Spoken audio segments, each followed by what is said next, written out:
Hello, everyone. Welcome back to Zimist Coded. Did you know you can actually add a table in Gmail? That's right. Even though Gmail doesn't have a built-in insert table option, there's a quick and simple workaround that makes it possible. And trust me, it's a total game changer for keeping your emails organized and professional. So, let's get started. Open Gmail and click on Compose to start a new message.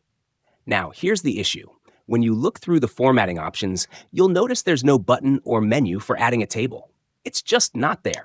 But don't worry, there's an easy fix, and it works perfectly every time. All we have to do is switch over to Google Docs.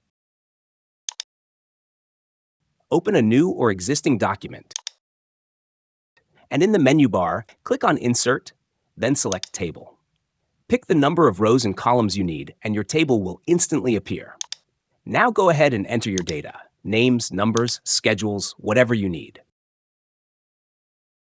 Once your table looks the way you want it, highlight the entire thing and copy it.